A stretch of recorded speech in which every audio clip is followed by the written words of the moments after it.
الله أكبر الله أكبر الله أكبر الله أكبر أشهد أن لا إله إلا الله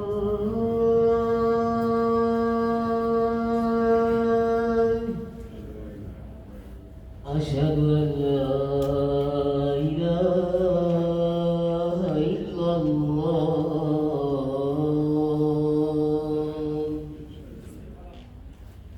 أشهد أن محمدا رسول الله أشهد أن محمدا رسول الله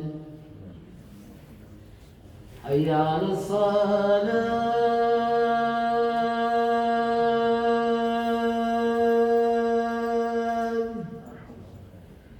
حي على الصلاة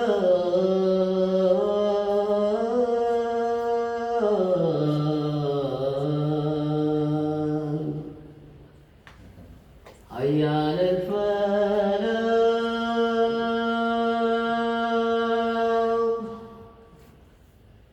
حي على الفلاح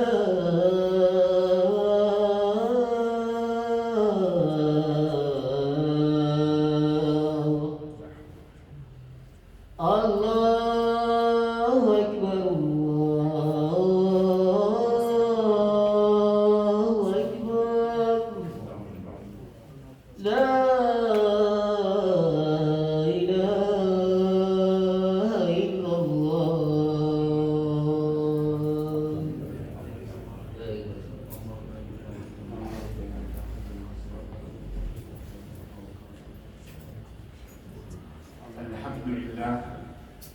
الحمد لله حمدا كثيرا طيبا مباركا فيه.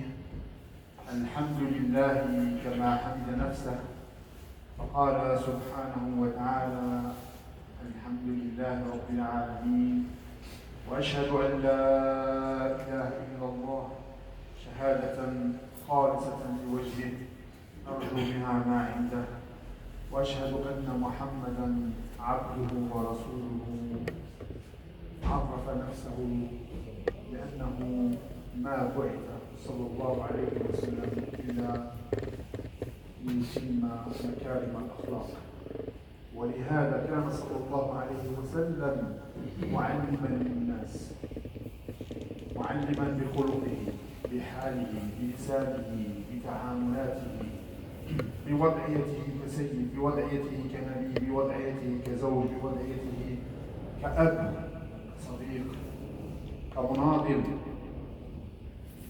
فأي باب أردنا أن ننجح من خلاله أو ندخل إليه إلى عالم النجاح والفلاح والتقرب إلى الله سبحانه وتعالى قد سبقنا إليه صلى الله عليه وسلم. اللهم صل عليه صلاة كاملة دائمة إلى يوم الدين، آمين. أما بعد، معشر المؤمنين، ما بال أمة وما حالها وقد خاطبها ربها سبحانه وتعالى بأول فعل يخير من حالة إلى حالة، من واقع إلى واقع، من مجتمع إلى مجتمع. حال الأمة المسلمة خاطبها ربها سبحانه وتعالى بخطاب صريح: اقرأ.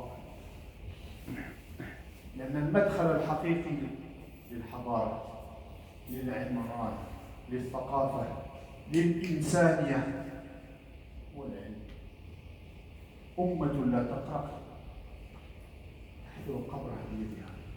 أمة يراد لها أن لا تقرأ. أي أمة؟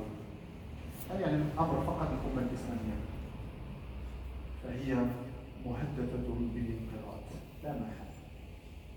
Louange à Dieu, omniscient, omnipotent, et que bénédiction sur son prophète, ses épouses et ses compagnons.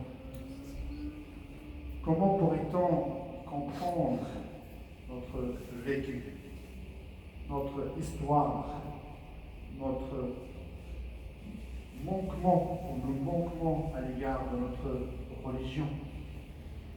Quand on sait que le premier verset, le premier mot, le premier impératif qui a été révélé à cette communauté était cet impératif qui transforme les réalités, qui change de l'état de l'individu, qui appelle la société à lutter contre ce démon, contre cette insuffisance qui est l'ignorance. Dieu exalté soit-il, en s'adressant à son prophète, sallallahu alayhi wa sallam, par ce verset, lit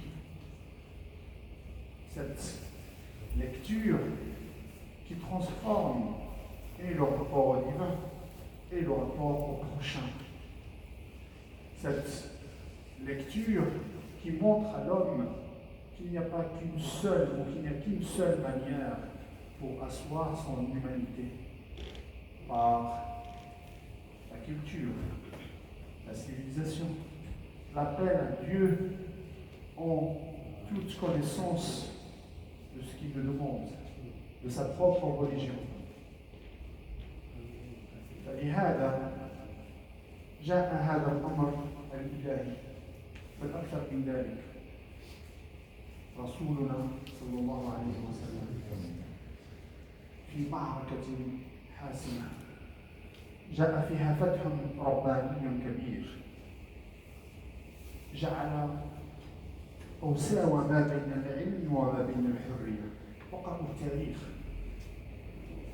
Lisons l'histoire pour savoir est-ce que véritablement nous avons rendu synonyme cette importance de la liberté et de la lecture et de l'ilm et du savoir. Aucune liberté ne peut être assurée, garantie, sans un savoir. Et aucun savoir ne peut être assuré, garanti sans une liberté. هذا هو الدين. في معركة بدر الرسول صلى الله عليه وسلم أطلق سراحا بعض الأسرى بأي مقابل. Quand le prophète sallallahu alayhi wa sallam a libéré certains des détenus de Badr, quelle était la contrepartie? Une somme d'argent? Non. أن يعلم بعض الأسرى المسلمين الصبيان المسلمين. لهذا لا نستشعر حقيقة هذا الدين، عظمة هذا الدين، إلا بأن نوازن لأن هذا المجتمع أي المجتمع المسلم لم يسقط من التاريخ ومن ضوء التاريخ الأساسي إلا بعد أن أغفل هذه الحقيقة. حرية تدعو إلى التعليم، والتعليم يتغذى من قيم الحرية أو بقيم الحرية في نفس الوقت. Cette décadence, ce déclin, cette crise à la fois existentielle et historique de l'Oumma a bel et bien commencé par cette séparation de la liberté et du savoir.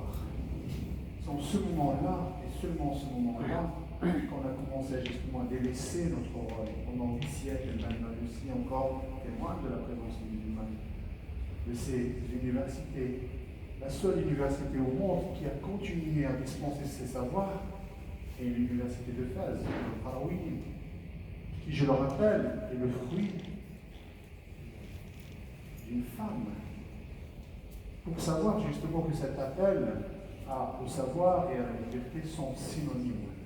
Et que si l'on privilégie, si l'on demande à ce que l'on retrouve notre place, l'on retrouve notre rôle de manière à participer et à appeler à Dieu subhanahu wa ta'ala, l'on ne peut continuer à séparer à la fois cette notion de liberté, cette notion du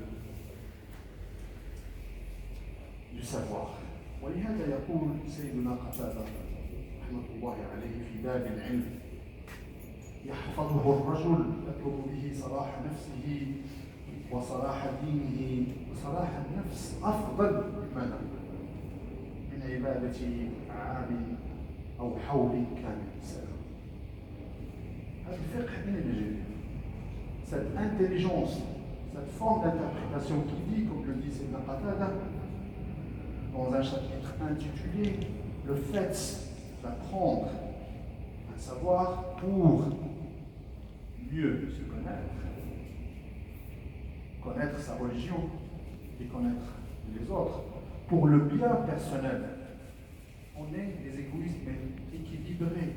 Nous cherchons notre salut, mais ce salut, il ne doit pas être individuel. C'est au sein d'une collectivité, d'un groupe que nous cherchons notre salut. Que ce groupe soit basé sur la foi ou sur la loi, c'est notre groupe, c'est notre identité, c'est notre communauté de destin. Nous ne cherchons pas à avoir une particularité, un traitement particulier. Non. Et nous cherchons notre salut au sein d'un groupe. Que ce soit ce salut terrestre, mais aussi céleste. Nous cherchons à sauver nos pauvres, entre guillemets, dans ce moment, en ayant un rôle à jouer dans l'histoire, qui s'est écrite, qui est en train de s'écrire, qui s'est tirée. Et nous cherchons aussi à garantir notre salut, notre najat auprès de Dieu, subhanahu wa ta'ala. Eh bien, qu'en est-il de cette personne qui cherche à la fois son bien personnel, celui de connaître sa religion et celui des autres? Eh bien, pour ce alim, cela vaut mieux qu'une année d'adoration. Vous imaginez, une année d'adoration ne signifie rien par rapport à cette quête de savoir, cette envie d'apprendre.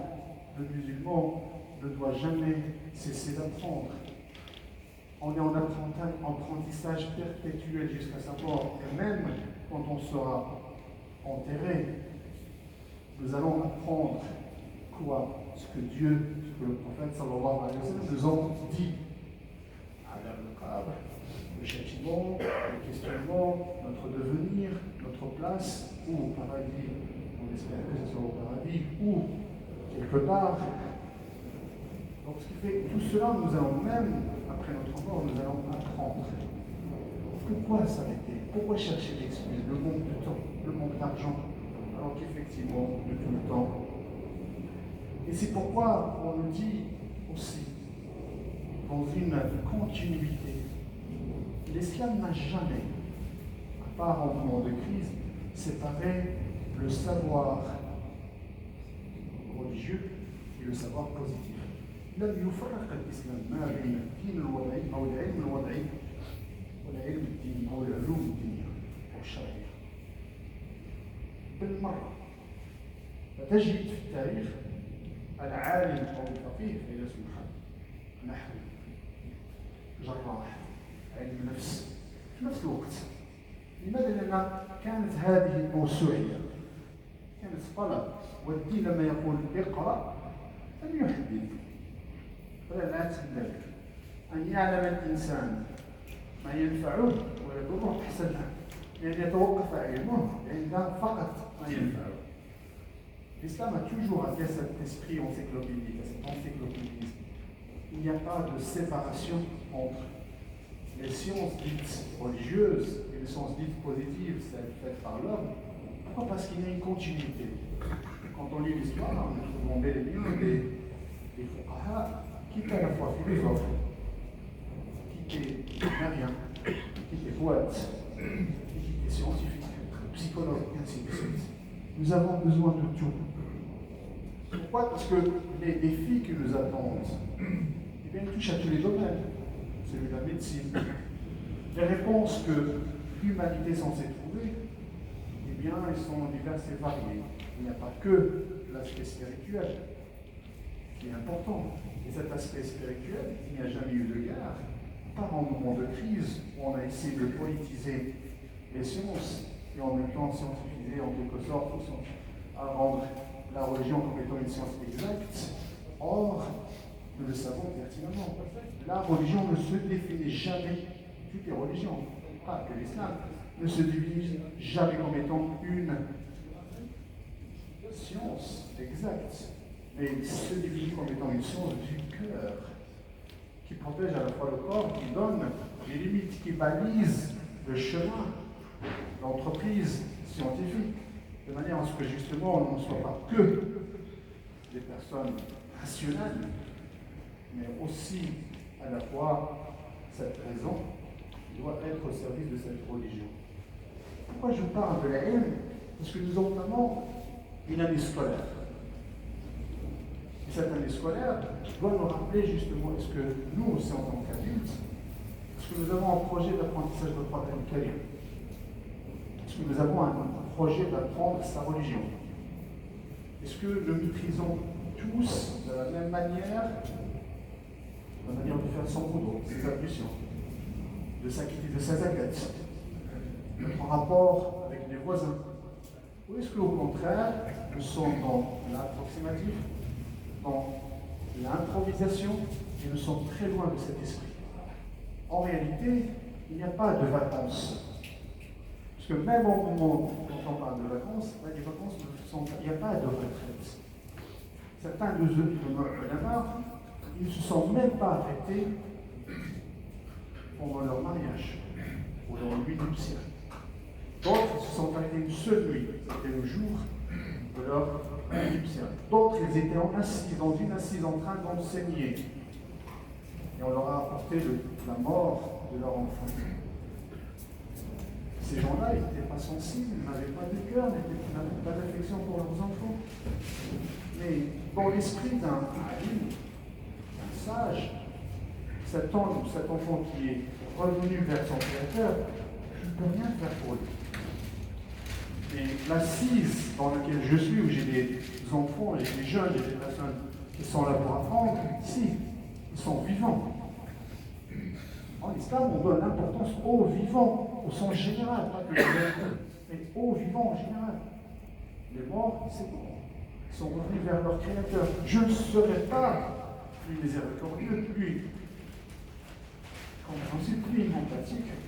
Allah subhanahu wa ta'ala, qui leur créateur, leur Seigneur, et auprès de qui aucune âme ne saurait être inquiétée. Subhanallah. Oui, il a continué son assise, ses cours, puis il fallait enterrer son enfant et faire une prière. Un bel exemple aussi. Vous imaginez ce alim en train d'agoniser. يحتضر. ونحن نحتضر. كيف سيكون حالنا؟ وهو يحتضر. تذكر مسألة فقهية علم جوابها في كتاب معين فأعطاه الله القدرة وراح وأخذ الكتاب وتعلم المسألة وعلم الجواب وعاد إلى ربه وهو لا يجهل هذه المسألة.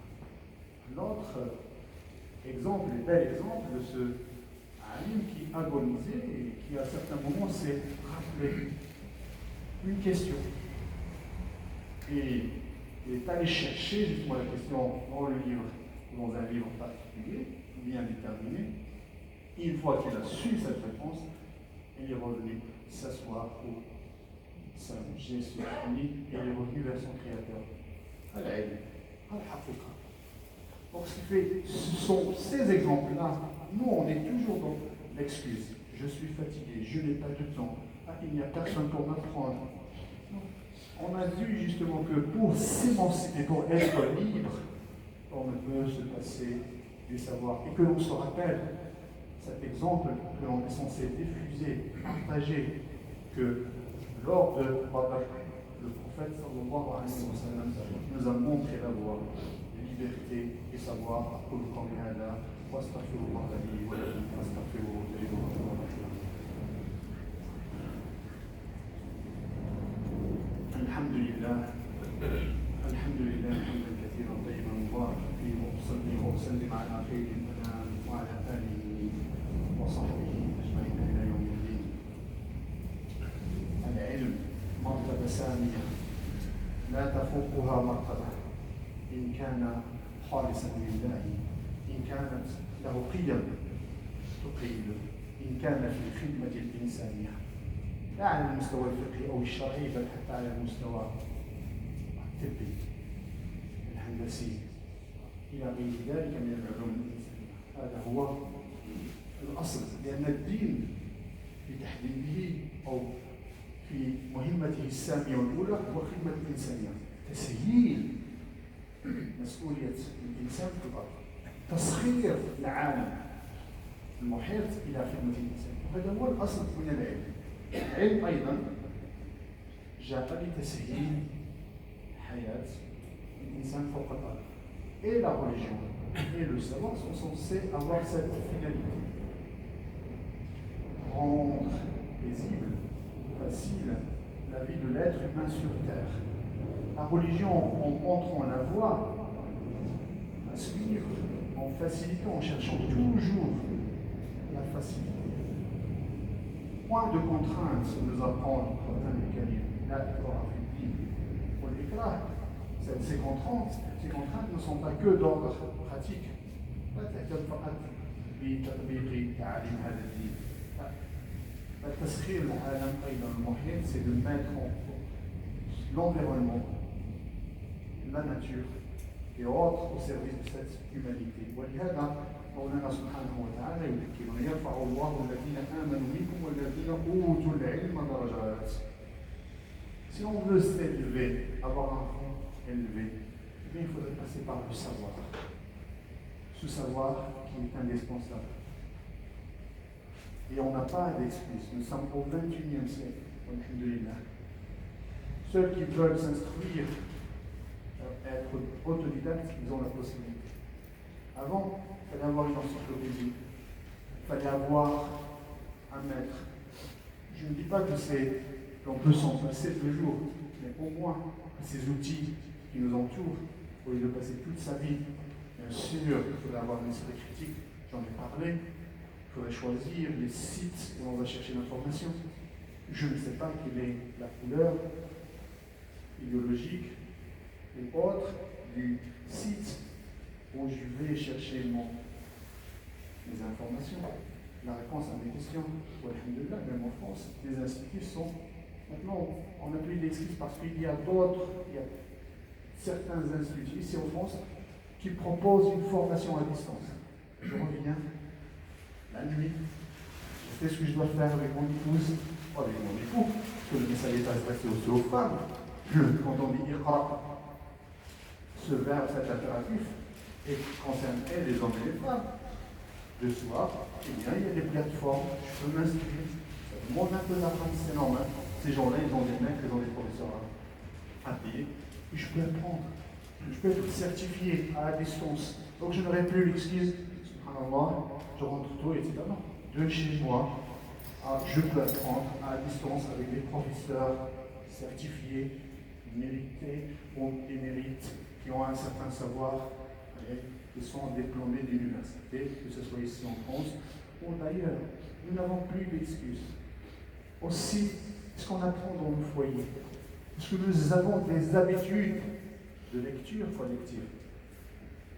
Je ne parle pas de la lecture du Coran. C'est une évidence que je dois m'asseoir avec mes enfants. Et je ne suis pas un extraterrestre. J'ai souffert pour avoir cette tradition. Vous voyez que mes enfants, et je dis je parce que je m'accuse en premier.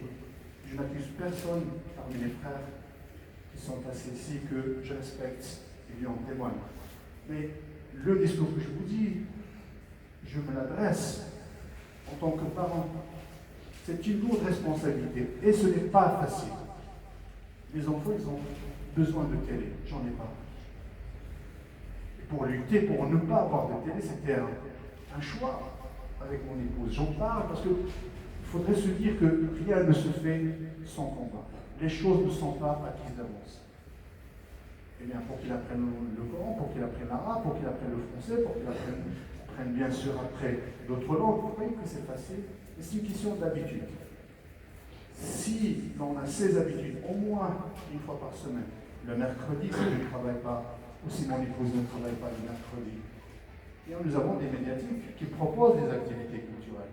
La maîtrise de cette langue est indispensable. De la culture française, de l'histoire française est indispensable. Mais nous avons vu que nous avons une obligation à la fois spirituelle et religieuse, mais aussi C'est lui. Donc, quand on attend le savoir que nous proposons, les savoirs que nous propose l'école de la République, ben, nous avons besoin de savoirs spirituels et religieux qui nous protègent, qui balisent notre cheminement, qui balisent notre présence sur terre et qui donnent sens et efficience à notre projet. اللهم اهدنا فيمن هديت وتولنا فيمن توليت وبارك لنا فيما اعطيت وقنا شر ما قضيت فانك تقضي ولا يقضى عليك لا يعز من عاديت ولا يدين من توليت وانت ربنا وتعالى. اللهم ارحمنا وارحم والدينا وارحم من علمنا وارحم جميع المؤمنين والمؤمنات الاحياء منهم والاموات. اللهم اشف مرضانا ومرضى المسلمين وجميع المرضى. اللهم اجعل هذا البلد بلدا امنا عقاقا رخاء وكذلك جميع بقاع العالم. اللهم اعز الانسان انسانيته. اللهم اعز الانسان انسانيته. اللهم اعز الانسان انسانيته. اللهم احقن دماء المسلمين. اللهم احقن دماء المسلمين. اللهم احقن دماء المسلمين. اللهم اجعلنا من امه اقرا. اللهم اجعلنا من امه اقرا. اللهم اعنا على القراءه. اللهم اعنا على القراءه. اللهم يا حنان يا منان اصلح شبابنا. اللهم اصلح شبابنا. اللهم اصلح شبابنا. اللهم ارهم الحق حقا وارزقهم اتباعه. اللهم اعنهم في امتحاناتهم. اللهم اعنهم في قراءتهم. اللهم اعنهم يا حنان يا منان وعلى تعلم دينهم والعمل به. اللهم يا حنان يا منان اجعلنا من المتحابين فيك المتناصحين فيك المتزاورين فيك. اللهم اجعلنا كالجسد الواحد. اللهم اجعلنا كالجسد الواحد. اللهم اجعلنا كالجسد الواحد. Mes chers frères, encore une fois, soyons très vigilants. Prenons soin de notre famille, protégeons-nous. Ne prenons pas les choses à la légère. Et surtout, dans des lieux tels que cette association ou ailleurs, soyons très vigilants que l'on se protège. C'est facile pour nous parce qu'on a l'habitude de se laver les mains au moins une vingtaine de fois par jour, si ce n'est plus. Donc que l'on porte son masque et que l'on ne prenne pas les choses à la légère. اللهم ارفع عنا هذا البلاء. اللهم ارفع عنا هذا البلاء. اللهم اننا اقررنا بوحدانيتك وبقدرتك علينا فارفع عنا هذا البلاء. اللهم ارفع عنا هذا البلاء. اللهم ارفع عنا هذا البلاء. اللهم اجعل بيوتنا بيوتا امنه مطمئنه. اللهم اجعل بيوتنا بيوتا امنه مطمئنه. اللهم كل من له مسألة في هذا الوقت فاقضها له. اللهم كل من له حاجة في هذا الوقت فاقضها له. هذا بما فاء به الله وعليه فإن أصبت ما توفيقي إلا بالله ونفعت بالنفس ومن الشيطان والعصر إن الإنسان لفي خسر إلا الذين آمنوا وعملوا الصالحات وتواصوا بالحق وتواصوا بالصبر. اللهم اجعلنا وتوصينا بالحق وتوصينا بالصبر وقوموا إلى صلاتكم يرحمني ويرحمكم الله.